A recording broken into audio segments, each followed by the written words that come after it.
Hello you guys, welcome back to my channel and welcome to my November reading wrap up. So in the month of November I read 2 thrillers, 1 horror, 1 young adult mystery, and 1 romance. So in total I read 5 books, which is honestly a slow reading month for me, but I had so many other things going on. But I did have some really good reads in this month, so I am excited to share them with you guys. So starting off with a book of the month pick that I picked out in August, I believe. I have Like Mother Like Daughter. So this is following 2 POVs, the daughter Cleo and then the mother Kat. So basically it starts out with Cleo going over to Kat's apartment for dinner.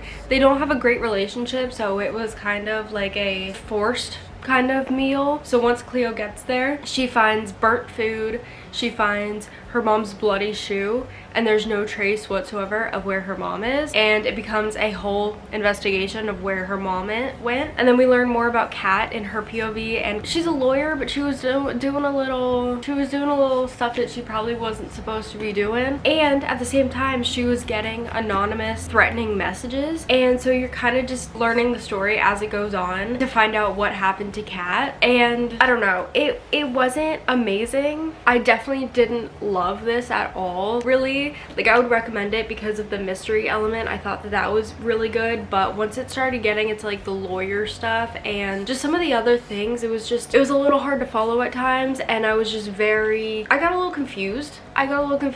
And again, hard to follow at certain points, but the mystery element was very good and it was very much there, and at no point did I really know where this was going until the very end, and then I was able to guess the plot twist. I did give it 3 stars because it was very entertaining and I was very hooked from the beginning. And next, moving on to my next thriller read, I actually read this at the very end of November, but I just read The Housemaid's Wedding. So if you know me, you know I absolutely love The Housemaid by Frida McFadden. It is my favorite, not even just thriller, it's not even my favorite just thriller, it's my favorite book of all time. I've read it multiple times now. So of course I've read the entire series, and none of them ever live up to the first one. I really enjoyed the second and third, but they just aren't the first one. I love the first one so much. But being that I love the series in its whole so much, I saw The Housemaid's Wedding and I was like, you know what, I need to read this. So I got it on Kindle Unlimited, and it's like a very short story. It's basically taking place in between the second and the third book when Millie is getting married, and it's just literally following just like this like random plot on Millie's wedding day of some crazy mystery. Basically, it's like the whole day of Millie's wedding, and this crazy guy is sending her anonymous calls and threatening her the entire day, and she's just not telling her fiance. And that's literally the whole plot. That's literally the whole plot of this short story. The entirety of the 70 pages of this little short story is that basically happening. Her getting threats and not telling her fiance, and then the wedding happens. So being that I love this series so much and I love Millie, I gave it 3 stars, but I would not tell anyone to read this. It's not worth the time unless you love the series like so much and you want like a little bit more, but like it's not necessary whatsoever, and it does absolutely nothing. Okay, so now moving on to my romance read of the month, we have The 7-Year Slip, which honestly it was about time that I got to this book. I owned it for so long. You're following Clementine, who has to move into her late aunt's apartment because her aunt just passed away. And so on her first night there, she wakes up in the morning and a man is in her apartment waking her up, and so they have a whole freak out whatever, and she soon realizes that he exists 7 years in the past. So her whole apartment now exists 7 years in the past. The real world is still the real world, like it's still set in her present, but her inside the apartment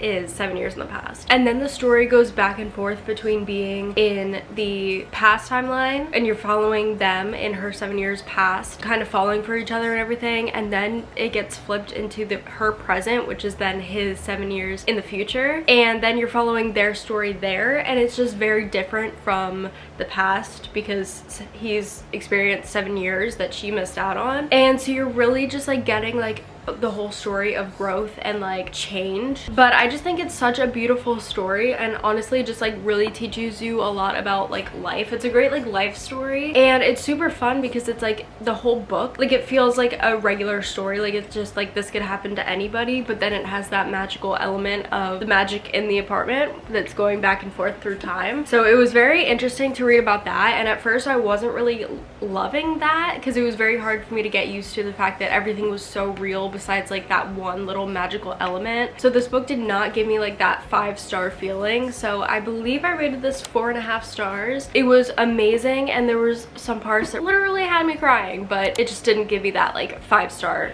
feeling. But I would recommend this. I would totally recommend this because I think it is such a good thing to read, especially if you're like in your late teens, early 20s, late 20s. I just think it's a great like life story. So now moving on. What are you doing? So Chunka, oh, you're so cute. What are you doing? Okay, so now moving on to The Final Gambit, which is the 3rd book in the Inheritance Games trilogy. So I can't really tell you the plot of this one because you have to read the first 2 in order to understand really what's happening in this one. But in the first book, The Inheritance Games, you're following Avery, who is chosen to inherit like billions of dollars. I don't remember the exact amount, but a huge amount of money plus the entire estate of a billionaire that she's never met. She has no idea who this person is, but he decides to give her his entire fortune. She's like 18, I believe. And so then she goes to the reading of this will, and she realizes that he had a huge family, and during the reading of the will they all realized that the rest of the family was literally given nothing. They were left like practically nothing, where then she was literally left everything. And so then there's like drama with that and everything. And basically the first entire book, there's a bunch of puzzles and stuff that Avery and then the 4 grandsons have to solve together to then figure out like why she was chosen out of everybody. And then the 2nd and 3rd books, honestly I feel like it was just kind of like the same thing over and over and over again. Like they were different puzzles and different like mysteries that were needed to be solved, but I just felt like it was just so repetitive. I don't know, it was just like the same thing over and over again. And there's a love triangle in between Avery and then 2 of the grandsons, and that was so repetitive as well. It wasn't for me, and it's a young adult series, so I think it was just maybe a little too young adult. But I would recommend the series, and that's why overall I give the whole series 3 stars. That's why I give this book a 3 stars, because I would recommend the entire series, because I think it's great for people who do love young adult books and like a little mystery. And I've never watched Knives Out, but people compare it to Knives Out. And now moving on to my last read of November, which is Salem's Lot by Stephen King. So we're following Ben, who's a writer who goes to Salem's Lot to write a book. And basically in Salem's Lot there's this house, I think it's called the Marston House. Yeah, the Marston House, which is known by the entire town that it's like creepy. There was a murder suicide that happened there, so it's known to be like extremely creepy, and just no one messes with that house. But while Ben is there, 2 people buy the house, and so everyone's like, what is going on? And ever since that house was bought, people start going missing, and it's soon discovered that all of these disappearances and everything are because of vampires. And so now Ben and his small group of new friends have to defeat these vampires. And yeah, it's just really good. It's such a cozy read, and it's following a lot of different townspeople, because like this like tragedy of the vampires is happening to the entire town. You're following a lot of different characters in the town, and that's the part where I was getting really like confused at some points, because listen, I was reading this book while I was super sick, and so my brain was not picking up on a lot of the stuff. So I was getting like really confused when it was talking about like all these different people who lived in the town, the names all blended together, and I was just really confused.